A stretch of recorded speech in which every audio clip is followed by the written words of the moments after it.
السلام عليكم ورحمة الله وبركاته. إن الحمد لله نحمده ونستعينه ونستغفره ونعوذ بالله من شرور أنفسنا ومن سيئات أعمالنا. من يهده الله فلا مضل له ومن يضلل فلا هادي له.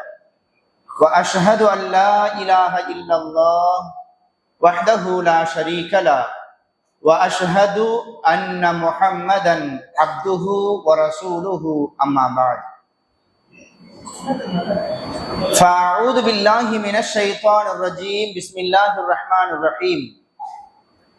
يا أيها الذين آمنوا اتقوا الله حق تقاته ولا تموتن إلا وأنتم مسلمون. وقال أيضا قالوا سبحانك لا علم لنا إلا ما علمتنا إنك أنت العليم الحكيم.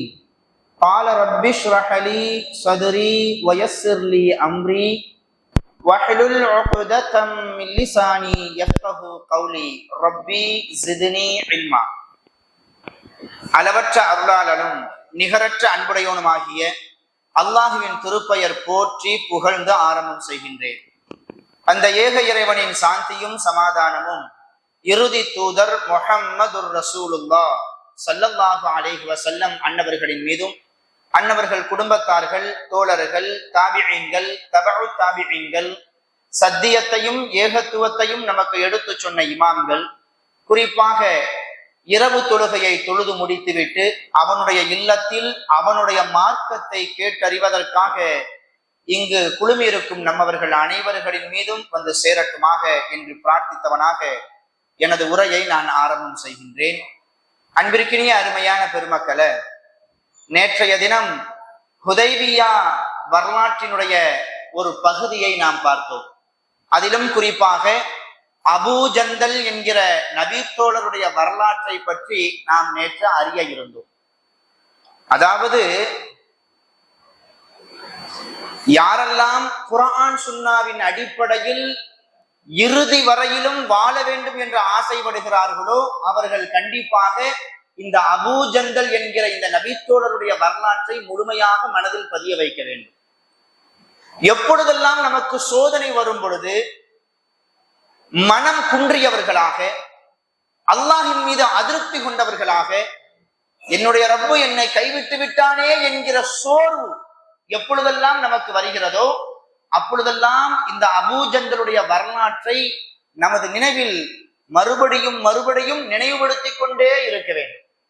காரணம் என்னவென்றால், வரலாற்றில் பொன் எழுத்துக்களால் பதியப்பட்ட வரலாற்றுக்கு சொந்தக்காரர்களில் இந்த அபூ ஜந்தலும் ஒருவர். நேற்றைய தினம் நாம் சொன்னோம், சொந்த வீட்டில் கைதியாக, இன்னும் சொல்ல போனா கொடூரமான வேதனைக்கு உள்ளாக்கப்பட்டார். சொந்த வீட்டில் தன்னுடைய சொந்த தகப்பனால் அடிமையை விடவும் மிக கேவலமான ஒரு முறையில் நடத்தப்பட்டார் இந்த அபூ ஜந்தல். எதற்காக வேண்டி? நாம் ஏற்றிருக்கின்றோமே இந்த கலிமாவை சொன்னதற்காக வேண்டிதான். ஏகத்துவ கலிமாவை சொன்னதற்காக வேண்டி எந்த வீட்டில் ராஜ பாட்டையாக வலம் வந்தாரோ அதே வீட்டில் அடிமையாக நடத்தப்பட்டார். எந்த வீட்டில் எல்லா விதமான சுகபோகங்களையும் அனுபவித்து வந்தாரோ அதே வீட்டில் ஒருவேளை சாப்பாட்டிற்கு கையேந்துகின்ற ஒரு சூழல், பட்டினி, பசி, தாகம், ஒருவேளை சோறு கிடைக்காதா என்று தவிக்கக்கூடிய ஒரு சூழல் தன்னுடைய சொந்த வீட்டில். எதற்காக வேண்டி? இந்த ஈமானை ஏற்றுக்கொண்டதற்காக வேண்டி. பல நாட்கள் இந்த சித்திரவதையை அனுபவிக்கிறார். அல்லாஹும் அல்லாஹுடைய ரசூலும் ஹுதைபியா என்கிற இடத்திற்கு வந்திருக்கிறார்கள் என்கிற செய்தி கேள்விப்பட்டவுடன் தன்னையும் அறியாமல் அறியாத ஒரு சந்தோஷம். என்ன சந்தோஷம்? இவ்வளவு நாளா நம்ம கஷ்டப்பட்டுட்டோம், இப்ப அல்லாஹும் அல்லாஹுடைய தூதரும் மதீனாவில் இருந்து வருகை தந்து ஹுதைபியா என்கிற ஒரு இடத்துல இருக்கிறாங்க. அந்த இடத்துக்கு நம்ம போயிட்டா நம்முடைய கஷ்டத்திற்கு ஒரு விடிவு காலம் பிறந்துரும். ஏன்னா ரசூல் ஸல்லல்லாஹு அலைஹி வஸல்லம் அவங்க 1000 தோழர்களோட வந்திருக்கிறாங்க. நம்ம அங்க போனோம் அப்படின்னா கண்டிப்பா நம்மள அவங்களோட சேர்த்து கூட்டிட்டு போயிடுவாங்க, நமக்கு இனிமேல் இந்த கஷ்டம் இல்லை அப்படின்னு நினைச்சு எப்படியோ அங்க இருந்து தப்பித்து ரசூல் ஸல்லல்லாஹு அலைஹி வஸல்லம் அவங்க இருக்கக்கூடிய இடத்துக்கு வந்துடுறாங்க. வந்து ரசூல்லாட்ட சொல்றாங்க, அல்லாஹ்வின் தூதரே, அல்லாஹ்வை ஏற்றுக்கொண்டதற்காக வேண்டி, இந்த இஸ்லாத்தை என்னுடைய வாழ்வியல் நெறியாக ஏற்றுக்கொண்டதற்காக வேண்டி நான் எவ்வளவு கஷ்டத்தை அனுபவிக்கிறேன், எவ்வளவு துன்பத்தை அனுபவிக்கிறேன். இதெல்லாம் இருக்கட்டும், எப்படியோ நான் உங்ககிட்ட வந்துட்டேன். இனிமேல் மறுபடியும் என்ன இந்த காஃபிர்கள்ட்ட ஒப்படைச்சிடாதீங்க, எப்படியாவது என்ன உங்களோட கூட்டிட்டு போயிருங்க அப்படின்னு சொல்றாங்க. ஏற்கனவே நிபந்தனைகள் எழுதப்பட்டுடுச்சு, ஆனா கையெழுத்திடப்படல.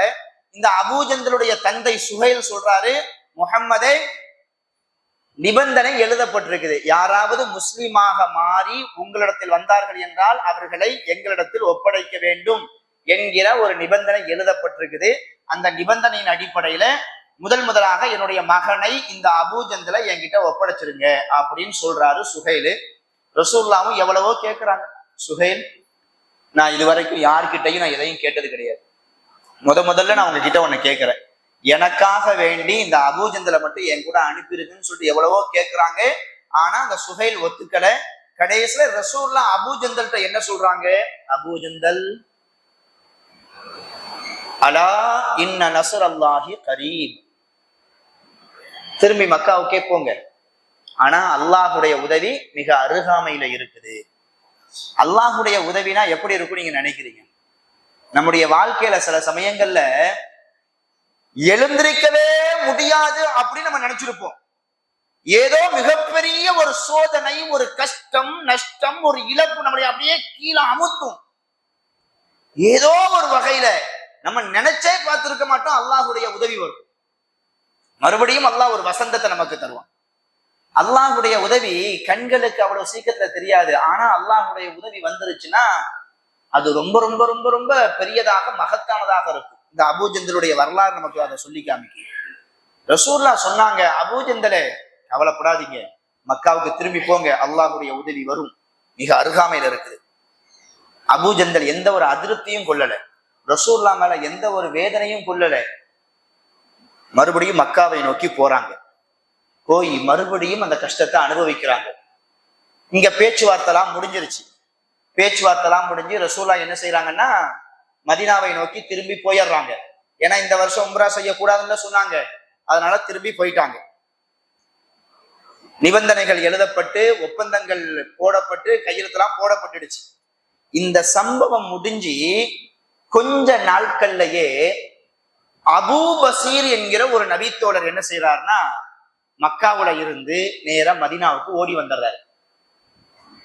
இந்த செய்தி மக்கத்து காஃபிர்களுக்கு தெரிஞ்சு அபூ பசீரை புடிச்சிட்டு வர்றதுக்கு ஒரு 2 பேரை அனுப்பி வைக்கிறாங்க மதீனாவுக்கு.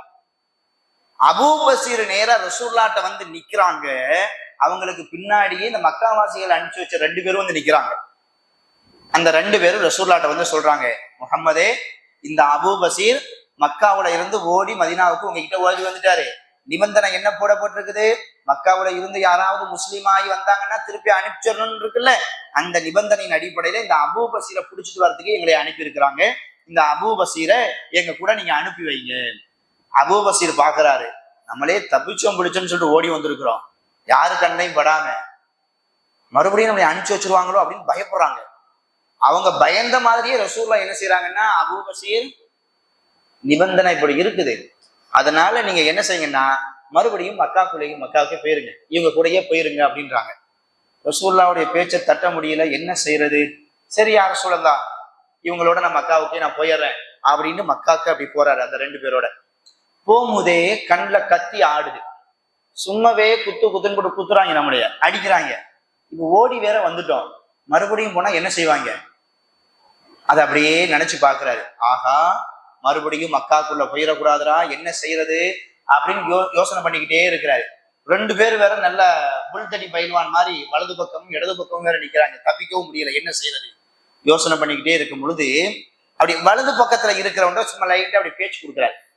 எப்பா, உன்னை பார்த்தா ஆள் நல்ல வாட்ட சட்டமா இருக்கிறியாப்பா, பயங்கரமான ஆளா இருப்பியோ, கையில வச்சிருக்கக்கூடிய கத்தி வேற வாள் வேற ரொம்ப கூர்மையா இருக்குது, பயங்கரமான ஆயுதமா இருக்கும் போலயே அப்படின்னு லைட்டா அப்படி பேச்ச ஆரம்பிக்கிறாரு.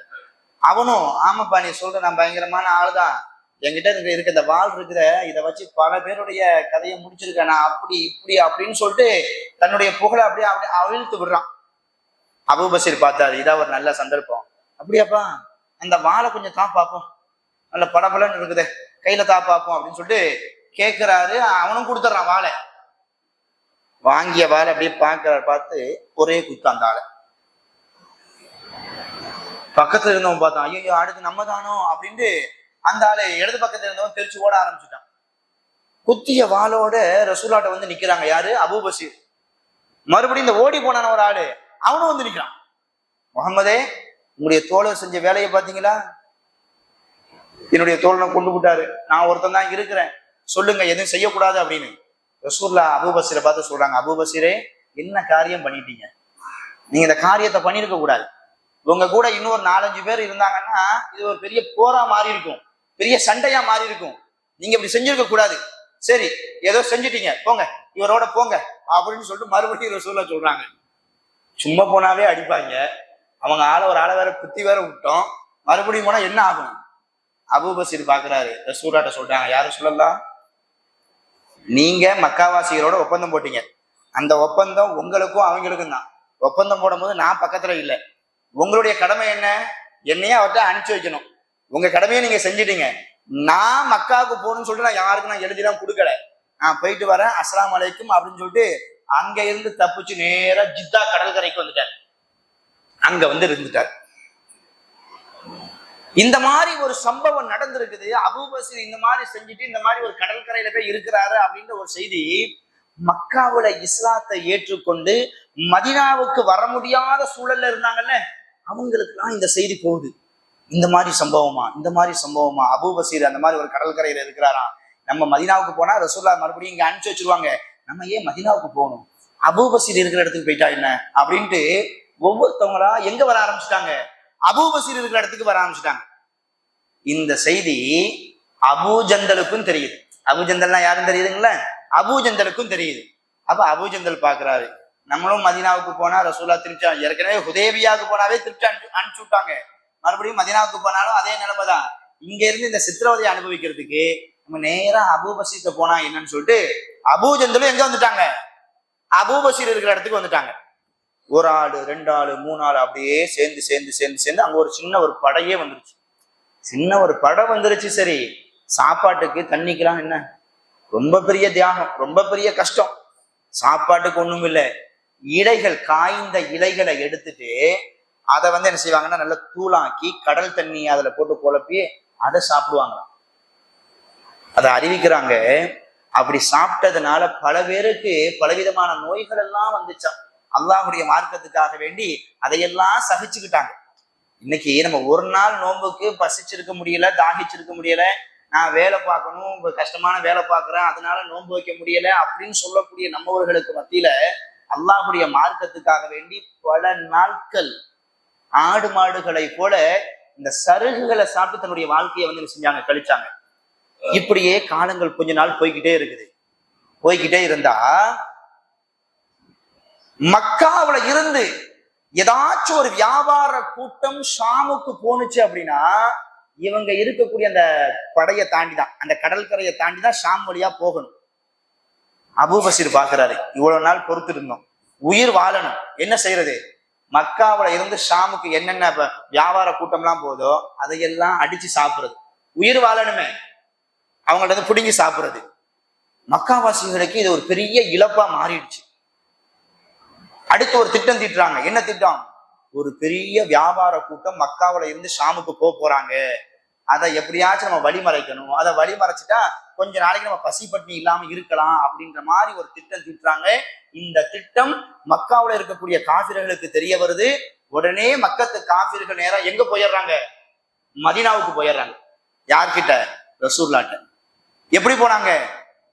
முஹம்மது ரசூலுல்லாஹ்னு சொல்லிட்டு போகல, என்னுடைய அண்ணன் மகனே, தம்பி மகன முகம்மதே, நம்மலாம் ஒண்ணுக்குள்ள ஒண்ணு, நமக்குள்ள எதுக்கு சண்டை சச்சரவு? இந்த அபூபஸீரும் இந்த அபூஜந்தலும் சின்ன ஒரு கூட்டத்தை கூட்டிட்டு அந்த கடற்கரையில இருக்கிறாங்களாம். அவங்க யாரும் மக்காவுக்குலாம் வர தேவையில்லை, அவங்க மதீனாவுக்கே வரட்டும். ரசூலுல்லாஹ் சொன்னாங்க, எப்பா போப்பா, நமக்குள்ள ஒப்பந்தம் இருக்குது, யாராச்சும் ஈமானை ஏற்றுக்கொண்டு மதீனாவுக்கு வந்துட்டாங்கன்னா மக்காவுக்கு அனுப்பி வைக்கணும்னு சொல்லிட்டு நம்ம ஒப்பந்தம் போட்டிருக்கிறோம். இப்ப இருந்துட்டு மதீனாவுக்கு வேண்டாம், மக்காவுக்கு வேண்டாம், மதீனாவுக்கு போனா நிபந்தனையை மீறுற மாதிரிலாம் இருக்குது. மக்காவாசி நிபந்தனையை போட்டதே நாங்க தான்பா, வேணாம்பா, பரவாயில்ல இருக்கட்டும்பா, அவங்களை எல்லாத்தையும் ஓம் பக்கமே கூப்பிட்டுக்கப்பா அப்படின்ட்டு உறவு முறைகளுடைய பெயர்களை சொல்லி கெஞ்சுறாங்க. அல்லாஹுடைய தூதர் ஸல்லல்லாஹு அலைஹி வஸல்லம் சொன்னாங்க, அல்லாஹுடைய உதவி வரும்னு சொன்னோம் பாத்தீங்களா. எந்த மக்கள் மதீனாவுக்கு போகக்கூடாது, மதீனாவுக்கு அனுப்ப மாட்டேன்னு சொன்னாங்களோ அதே மக்களை, அதே நாவை அல்லாஹ் எப்படி பேச வச்சுட்டான் பாத்தீங்களா. அவங்க மதீனாவுக்கே வரட்டும், மக்காவில இருந்து அவங்க எதுக்கு சிரமப்படுறது, மதீனாவுக்கே வரட்டும், கொடுத்த வாக்குறுதி நாங்களே வாபஸ் வாங்கிக்கிறோம் அப்படின்ற மாதிரி கெஞ்ச ஆரம்பிச்சுட்டாங்க. அப்புறம் அல்லாஹின் தூதர் ஸல்லல்லாஹு அலைஹி வஸல்லம் அவங்க அபூ பஸீருக்கு ஒரு கடிதம் எழுதுறாங்க. அபூ பஸீரே, அல்லாஹுடைய உதவி உங்களுக்கு வந்துருச்சு, இனிமேல் நீங்க அங்க கஷ்டப்பட தேவையில்லை, உங்களோட இருக்கக்கூடியவர்கள் எல்லாத்தையும் கூட்டிட்டு மதீனாவுக்கு வந்துருங்க அப்படின்னு ஒரு கடிதம் ஒண்ணு போடுறாங்க. அந்த கடிதத்தை அபூ பஸீர் கையில கிடைக்குது. அவங்க படிக்கிறாங்க. படிச்சுக்கிட்டே இருக்கும் போதே அவங்களுடைய உயிர் பிரியுது. அப்படின்னா அவங்க இருந்த காலகட்டத்துல எவ்வளவு கஷ்டப்பட்டிருப்பாங்க, எவ்வளவு தியாகம் பண்ணியிருப்பாங்க. அவங்கள அங்கேயே அடக்கம் பண்ணிட்டு அபூஜந்தல் மற்ற நபித்தோழர்கள் எல்லாரும் எங்க வராங்க, மதீனாவுக்கு வராங்க. மதீனாவுக்கு வரக்கூடிய அந்த நபித்தோழர்களை ஸல்லல்லாஹு அலைஹி வஸல்லம் அவர்கள் சிரித்த முகத்தோடு வரவேற்று அவர்களை கட்டி அணைத்து, அல்லாஹுடைய உதவி உங்களுக்கு வந்துருச்சு அபூஜந்தலே, அன்னைக்கு நான் உங்ககிட்ட சொன்னேன்ல, நீங்க பொறுமையா இருங்க, மறுபடியும் மக்காவுக்கு போங்க, அல்லாஹுடைய உதவி மிக அருகாமையில் இருக்குதுன்னு சொன்னேன்ல. அல்லாஹுடைய உதவியை நீங்க பாத்தீங்களா. எந்த காபிர்கள் உங்களை மதீனாவிற்கு வரக்கூடாது என்று தடுத்தார்களோ அதே காபிர்களை வைத்தே அல்லாஹ் உங்களை மதீனாவுக்கு வர வச்சுட்டான். இதுதான் அல்லாஹுடைய உதவி என்பதாக அந்த சமயத்துல அபூஜந்தலுக்கும் மற்ற நபித்தோழர்களுக்கும் ரசூல் ஸல்லல்லாஹு அலைஹி வஸல்லம் சொல்லி முடிக்கிறாங்க. இந்த வரலாற்றில இருந்து நம்ம பெறக்கூடிய பாடம் என்ன அப்படின்னா, நமது வாழ்க்கையில கஷ்டங்கள் வரும், இழப்புகள் வரும், துன்பங்கள் வரும். அதிலும் குறிப்பாக ஏகத்துவத்தின் அடிப்படையில, குர்ஆன் சுன்னாவின் அடிப்படையில தான் நான் வாழுவேன் அப்படின்னு சொல்லிட்டு இருக்கும் பொழுது மற்றவங்களுக்கு வராத சில கஷ்டங்கள் நமக்கு வரும், மற்றவங்களுக்கு வராத சில இழப்புகள் நமக்கு வரும். அப்படி வரும் பொழுது நம்முடைய உள்ளத்துல நம்ம ஆணித்தரமாக பதிய வைக்க வேண்டிய விஷயம் என்னன்னா, அல்லாஹுடைய மார்க்கத்துக்காக வேண்டி, அல்லாஹுடைய தீனுக்காக வேண்டி இந்த கஷ்டத்தை நான் சகிச்சுக்கிறேன். கண்டிப்பாக என் ரப்பு என்னைய கைவிட மாட்டான், என்னுடைய ரப்பு கண்டிப்பாக என்னைய கைவிட மாட்டான். அல்லாஹுவே இல்லை அப்படின்னு சொல்றவனையே அல்லாஹ் நல்லபடியா வாழ வைக்கும் பொழுது என்னுடைய ரப்பு அல்லாஹ் தான், என்னுடைய மார்க்கம் இந்த இஸ்லாம் தான், நான் மறுமைக்காக வேண்டி வாழுகிறேன் என்று உறுதியோடு இருக்கக்கூடிய என்னை எப்படி என்னுடைய ரப்பு கைவிடுவான்? கண்டிப்பாக கைவிட மாட்டான். சோதிக்கிறான். இந்த சோதனையினுடைய முடிவுல கண்டிப்பாக என்னுடைய ரப்பு எனக்கு கண்ணியத்தையும் உயர்வையும் வெற்றியையும் தருவான் என்று ஆழமாக நாம் நம்ப வேண்டும். அல்லாஹுவை நம்புனன்னு வைங்கள, கண்டிப்பாக அல்லாஹ் நம்மளை ஏமாற்றவே மாட்டாங்க. ஏன்னா அல்லாஹ் குர்ஆன்ல பல இடங்கள்ல சொல்லுவான், இன்னல்லாஹ லா யுஹ்லிஃபுல் மீஆத், நிச்சயமாக அல்லாஹ் வாக்குறுதியை மீறுபவன் கிடையாது. நம்முடைய உள்ளம்தான் ரொம்ப ரொம்ப பலவீனமானது, எதுக்கெடுத்தாலும் பலவீனப்பட்டு. சில சமயங்கள்ல சில விஷயத்தை குறிச்சு அல்லாஹ்ட்ட நிறைய கேட்டுக்கிட்டே இருப்போம். என்னடா இத்தனை நாளா கேட்டுக்கிட்டே இருக்கிறோம், இவ்வளவு நாளா கேட்டுக்கிட்டு இருக்கிறோம், நம்முடைய ரப்பு இந்த கோரிக்கையை நமக்கு நிறைவேற்றி தரவே இல்லையே அப்படின்னு நம்ம அவசரப்படுவோம். ஆனா ரப்புக்கு தெரியும் இந்த அடியானுக்கு இந்த விஷயத்தை எப்பொழுது செய்து கொடுக்க வேண்டும் என்று நம்மை படைத்த ரப்புக்கு தெரியும். அதான் ஒரு அழகாக ஒரு கவிஞர் ஒரு தமிழ் வரியில ஒரு அழகான ஒரு கவிதையை ஒரு வரிகளை சொல்வார். எனது தேவை என்னவென்று படைத்த உனக்கு தெரியும், அவசரத்தில் புலம்பி எந்தன் அருளில் என்ன குறையும். ரொம்ப அழகான ஒரு வார்த்தை வரிகள். நமக்கு என்ன தேவை அப்படின்றது நம்மளை விட யாருக்கு தெரியும்? நம்முடைய ரப்புக்கு தெரியும். நம்ம அவசரக்காரன், எந்த நேரத்துல எதை கேட்கணும் அப்படின்றது நமக்கு தெரியாது. ஆனா அல்லாஹ்ட்ட கேட்டுக்கிட்டே இருப்போம், அது நமக்கு கிடைச்சிருக்காது. உடனே அல்லாஹ் மீது அதிருப்தி கொள்வோம். எத்தனை நாட்களா கேட்கிறேன், ஒரு சொந்த வீடு இல்லாம எவ்வளவு கஷ்டப்படுறேன். என்னுடைய தாத்தா வாடகை வீட்டுல இருந்தாரு, எங்களுடைய அப்பா வாடகை வீட்டுல இருந்தாரு, நானும் வாடகை வீட்டுல இருக்கிறேன். தலைமுறை தலைமுறையா கேட்கிற ரப்பே எனக்கு ஒரு சொந்த வீடத்தான் கேட்கிறேன். அப்படி இப்படி வாழ்றவெல்லாம் மாட மாளிகை கட்டிட்டு இருக்கிறான். நல்லபடியா வாழ்ற எனக்கு ஒரு சொந்த வீடு இல்லாம இருக்குது. என் ரப்பிட்ட இத்தனை வருஷமா கேட்கிறேன், என் ரப்பு எனக்கு தரலையே அப்படின்னு சொல்லிட்டு ரப்பின் மீது அதிருப்தி கொள்றான் இந்த மனுஷன். சுப்ஹானல்லாஹ். கேட்காமலேயே நம்முடைய ரப்பு நமக்கு எவ்வளவு தந்திருக்கான்னு தெரியும். அல்லாஹ் நமக்கு தந்திருக்கக்கூடிய அந்த நியாமத்துகளை நினைச்சு பார்க்க ஆரம்பிச்சோம் அப்படின்னா சுப்ஹானல்லாஹ். அல்லாஹ் குர்ஆன்ல சொல்லுவாங்கல்ல, வ இன் தஉது நிஅமத்தல்லாஹி லா துஹ்ஸூஹா. அல்லாஹ் உங்களுக்கு வழங்கி இருக்கக்கூடிய நியாமத்துக்களை நீங்கள் ஒவ்வொன்றாக எண்ண ஆரம்பித்தீர்கள் என்றால் உங்களால் எண்ணி பார்த்திட முடியாது.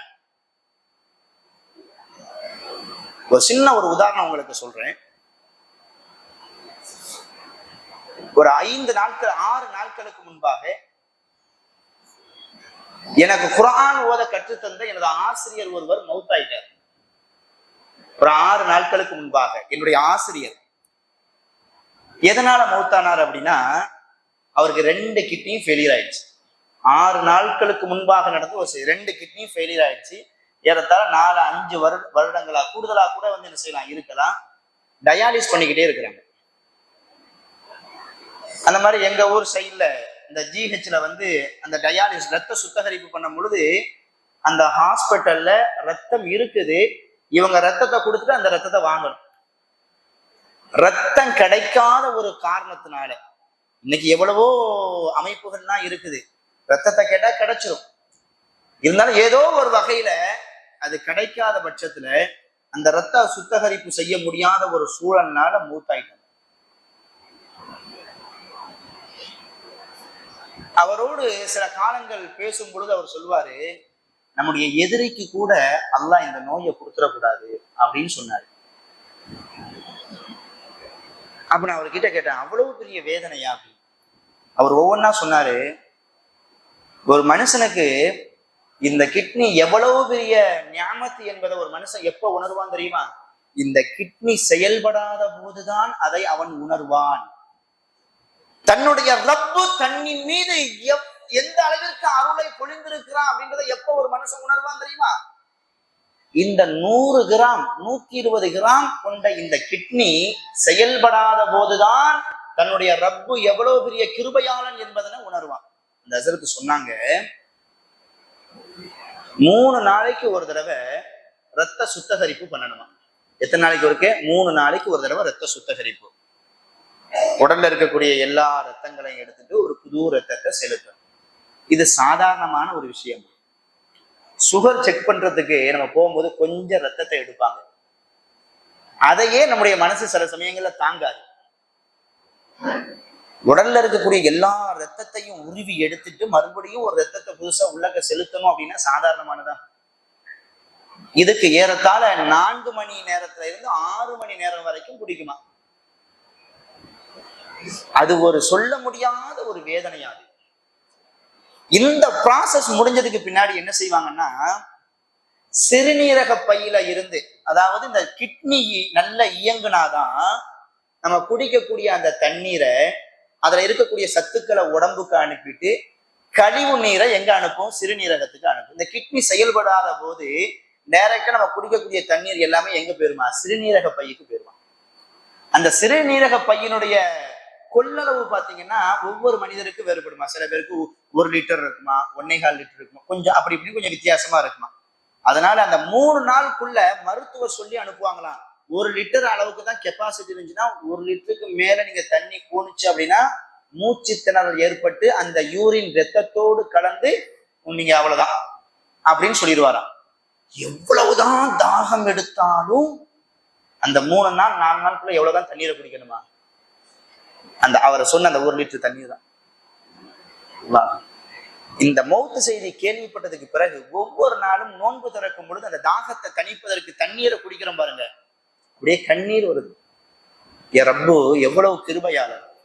உலகத்துல இந்த மாதிரி நோயால எவ்வளவு பேர் பாதிக்கப்பட்டிருக்கும் பொழுது அல்லாஹ் நம்மளை எவ்வளவு கண்ணியமா வச்சிருக்கிறான், எவ்வளவு ஆரோக்கியமா வச்சிருக்கிறான். இப்ப அவர் சொன்னாரு, அந்த ரத்த சுத்திகரிப்பு முடிஞ்சதுக்கு பின்னாடி அடுத்த ப்ராசஸ் இந்த சிறுநீரக பையில இருந்து அந்த சிறுநீரகத்தை எடுக்கிறது.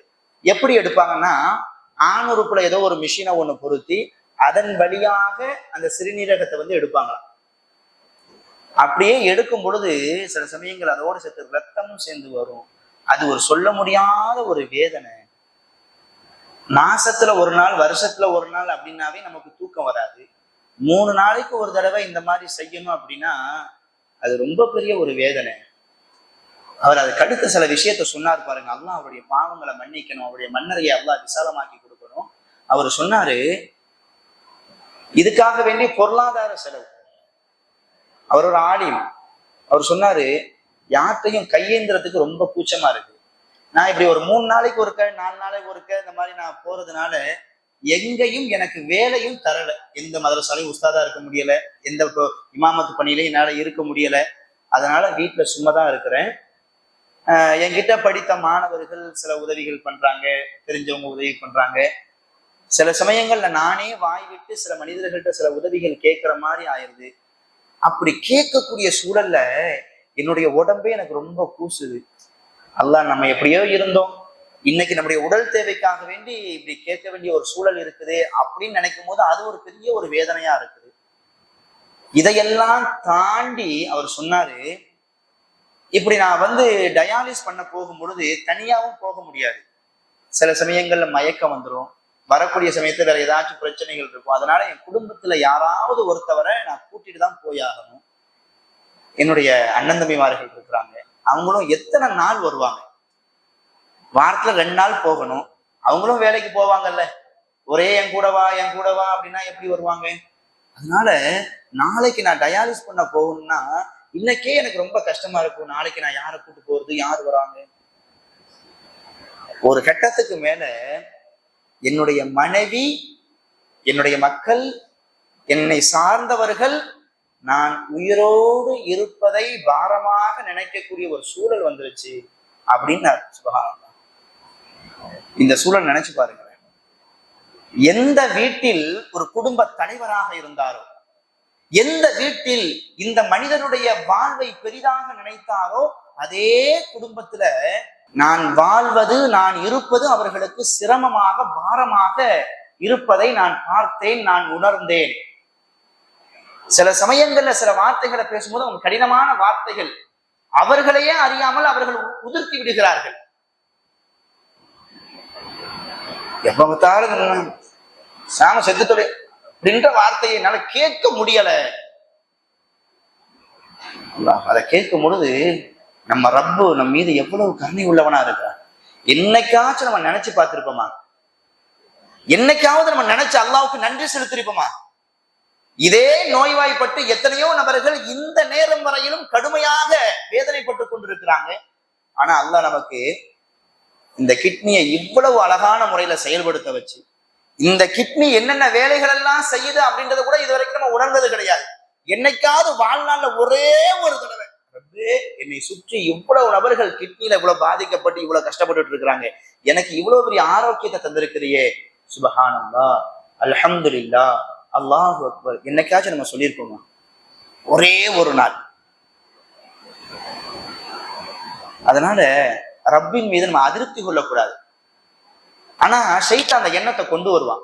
உன் ரப்பு உனக்கு என்ன செஞ்சுட்டான், அப்படி இப்படின்னு வாழ்றவன்லாம் நல்ல வாழ்றானே, நீ சரியாக வாழ்ற, அல்லாஹ் உனக்கு மட்டும் ஏன் இவ்வளவு பெரிய சோதனையை தரான் அப்படின்னு எண்ணத்தை கொண்டு வருவான். அது ஷைத்தானுடைய எண்ணம்.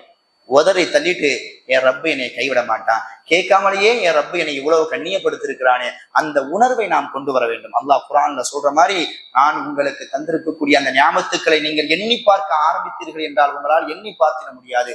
அல்லாஹ் நமக்கு தந்திருக்கக்கூடிய ஞாபத்தை நம்ம அப்பப்ப நினைச்சுக்கிட்டே இருக்கணும். ரசூலுல்லாஹ் சொல்லுவாங்க, எப்பவுமே உனக்கு மேலுள்ளவனை நீ பார்க்காத, உனக்கு மேலுள்ளவனை நீ பார்த்தா என்றால் அல்லாஹ் உனக்கு செய்திருக்கக்கூடிய அந்த நியாமத் உபகாரம் உனக்கு தெரியாம போயிடும். எப்பவுமே உனக்கு கீழே உள்ளவனை பாரு, அல்லாஹ் உன்னை எவ்வளவு மேன்மைப்படுத்தி வச்சிருக்கிறான் அப்படின்றது உனக்கு தெரிய வரும் அப்படின்னு சொன்னாங்க. அந்த அடிப்படையில இந்த நபித்தோருடைய வரலாறு நமக்கு சொல்லித்தரக்கூடிய பாடம் என்ன? சோதனைகள் வரும், கஷ்டங்கள் வரும், அப்ப மனசு தளர்ந்து ஒரு இடத்துல ஓரத்துல உட்காராம, என் ரப்பு கண்டிப்பாக என்னைய கண்ணியப்படுத்துவான், அவனுடைய உதவி கண்டிப்பாக எனக்கு வரும் என்கிற ஒரு ஆழமான நம்பிக்கையோடு நமது வாழ்க்கையை நாம் கழித்தோம் என்றால் கண்டிப்பாக இந்த உலகத்தினுடைய வாழ்க்கையும் நமக்கு வெற்றியாக அமையும், நாளை மறுமையின் வாழ்க்கையும் நமக்கு கண்ணியமாக அமையும். அல்லாஹ் ரப்புல் ஆலமீன் இந்த உலகத்தில் வாழும் பொழுது முழுமையான நம்பிக்கை கொண்டவர்களாக வாழ்ந்து, எந்த சோதனைகள் வந்தாலும் என்னுடைய ரப்பு என்னை கைவிட மாட்டான் என்கிற உறுதியான நம்பிக்கையோடு நமது வாழ்க்கையை அமைத்துக் கொள்ளக்கூடிய நசீபை நம் எல்லோருக்கும் தந்தல் புரிவானாக என்று பிரார்த்தித்தவனாக எனது உரையை நான் நிறைவு செய்கிறேன்.